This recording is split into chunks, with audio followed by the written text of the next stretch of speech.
Yo, what is up everyone? This is the Twice Over Film Club and I'm your host Faraz. Today we're previewing 12 Angry Men with Fahad and Yusuf.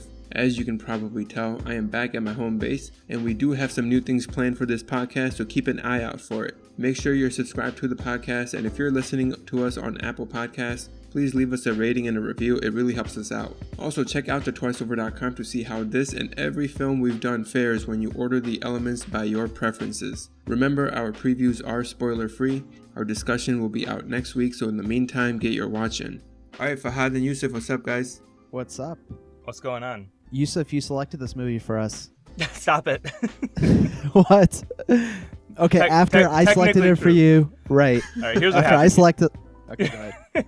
Yeah, you selected this for me, right? And that was quite some time ago. And then you said, never mind, I'm replacing it. And you replaced it with something But why? else. Why did I replace it? Okay, I will admit. I think I made a comment about you choosing too many legal dramas for me. Yes. But I was kind of joking, and then that kept coming up again, and then so you replaced it. You replaced it so that you could keep a different legal drama, by the way. Which one? Children of Men, I think. What? That's not a legal drama. Children of Men is not legal. Listen, man, doesn't it have some legal scenes? No. I don't think so. No. I guess it has some legal questions. Yeah, I guess that's so. I'll be honest. I've never seen Children of Men, so that's why I'm like totally out of my space. Isn't that the one with the you can't handle the truth, right? No, that's No. What is that one? That's like with Tom Cruise in the 80s or 90s or something. What? A few good men. A Few Good Men. There it is. Not Children of Men. Okay, just delete all this or don't. Whatever. No, okay. don't delete.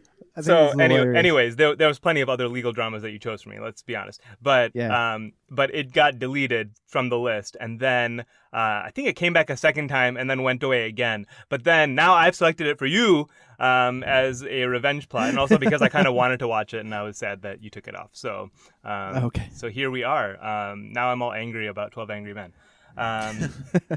Although there were only like 2 angry men in this movie. I know. I was wondering, why isn't this movie called 2 Angry Men and 10 Other Men? Everyone gets angry at one point. Yeah, that's true. Not to mention it makes a better title. So this is, so Fahad, you tell me why you selected this movie, even though I selected it. Because it's such a unique format, right? It's it takes place in one room. Majority of the movie takes place in one room. It's a talkie. The drama is created by the tension in the room, people fighting and stuff, people arguing. I don't know if I've seen too many movies like it, and that's why it stood out to me, and that's why I wanted us to review it.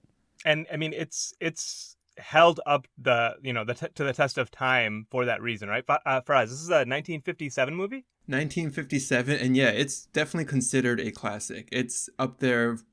Anywhere you would go to look it up, it would say that it's a very highly critically acclaimed film. Mm-hmm. And it's part of the Criterion Collection now. If you guys know, they only select the best of the best of every best of the best, sure, or basically things that are impactful to culture or right, something significant, right? Significant, yeah, that's a good word. And this cast also is worth mentioning. The top billed name is Henry Fonda, right?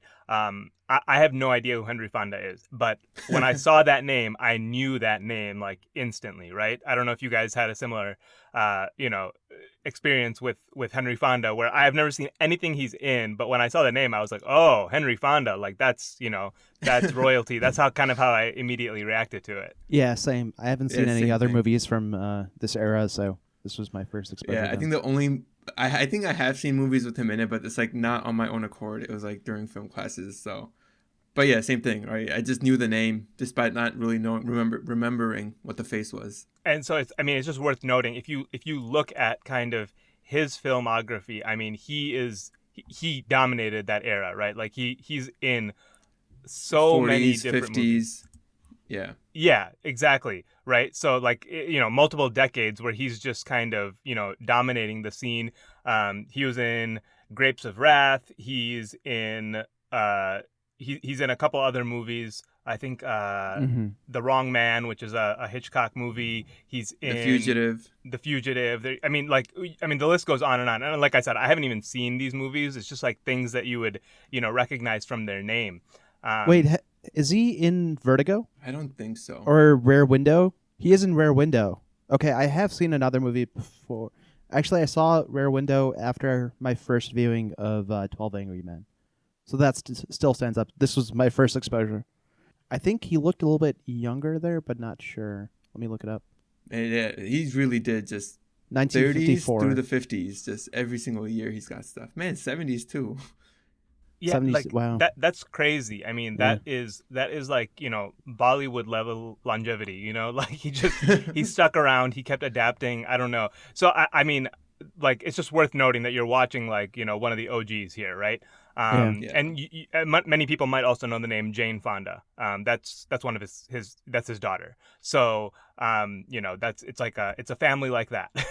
So, I mean, I thought that was interesting, but also the rest of this cast, again, without knowing any of the names, I've just gathered that, like, these are guys with, some sort of pedigree, not stars necessarily, but it's the kind of people that if you saw on the supporting cast, you would be like, oh damn, like this is a pretty well-rounded cast. And I'm trying to think of names that I would say that to, like, if I saw a movie today. But like, you see, like, okay, Morgan Freeman in a supporting role, and you're like, oh, I mean, Morgan Freeman's he doesn't do lead roles anymore, but you know who Morgan Freeman is, you know what he's capable of. Woody Harrelson is a guy that I always see in supporting roles, and I think he always kills it. Like, there's like those, I don't even want to call them B-list because they're not, but they're the supporting role actors who are kind of the top of that role, so this is a cast like that. Basically, it's pretty loaded for the time. Yeah, I mean, I'm just going through them, and a lot of these guys have been in some, like, other classic movies. Like Juror Number 1, he was in All the President's Men, in Psycho. The Angry Juror with the Sun, Juror Number 3, he was in The Exorcist. He was on the Waterfront. Like, these guys, like you said, I mean, even if it was a supporting type role, like, these guys, like, had some pedigree. And that makes sense for a film like this particularly, right? Where it's like, it's going to be totally reliant on acting. So they certainly took that into account and had the right cast for it. I think you mentioned this already, but dude, like, if you just Google this movie, it's like a 96% on Metacritic. It's 100% on Rotten Tomatoes. It's a 9 out of 10 on IMDb. And it's a black and white movie from 1957. So, like, I was, like, shocked when I saw that. So, like, people might shy away from watching a movie that is this old, but like, it's 90 minutes, and it's just like something to put you in the headspace of a totally different era and, like, see what was considered some of the top of that time. I think this is one that's, like, really worth it just to, experience from the historical perspective, if nothing else. No, yeah, totally agree with that. I'd be curious to see what the audience score is for just like the casual viewer nowadays, right? So I'm looking at IMDb. IMDb has a 9 out of 10. Letterboxd is also pretty high up there, 4.5 out of 5, right? What's the audience score on Rotten Tomatoes? The user audience score, let me check. 97. Damn. Yeah. So it's not just the critics that love it. Yeah, exactly. People who actually end up watching it. Also, so small correction over what I said earlier. Vertigo, Rear Window. I confused the actors. That's someone named by the name of Stewart. Yeah. So ignore that part.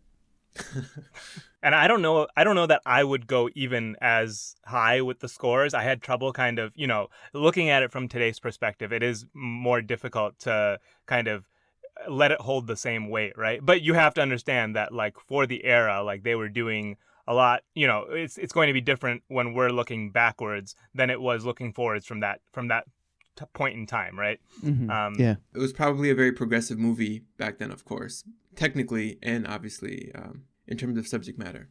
Right. So should we do it? Should we run through our scores? All right, guys, for narrative, I got a 75. I got an 80. 80. All right, for writing, I got 85. I got 80. I'm at a 55 here, guys. Ooh. Wow, okay. Acting, I got an 80. I got a 70. 75. All right. Themes, I got 100. I got a 60. 75. Nice. Yeah. We'll have to dive nice into that. There. Right. Okay. Aesthetics, I gave it an 80. 60. 85. So we got some things to talk about, but I mean, like, what the heck? What did you guys didn't like this movie at all? Basically, it's an average did. movie for you guys. Get out of here. Okay, listen. I just think it's hard to rate this movie from today's standards in the same way that you would back then. But that does not mean I don't appreciate a lot of what is going on. I have a lot of positive things to say about this movie, which I will do after the jump. All right. We'll catch you guys on the other side. Thanks for listening to this production of The Twice Over. If you enjoyed this episode, consider subscribing and sharing it with a friend. Want to see what your tally is? Check out thetwiceover.com. All the movies we've done are listed there, as well as what we're watching for the current week. Follow us at The Twice Over on Twitter, Instagram, and Facebook, where you can leave us any suggestions, feedback, or comments. And if you're about it, you can also support us on Patreon. The music you hear on this podcast is from Amerigo Gazaway.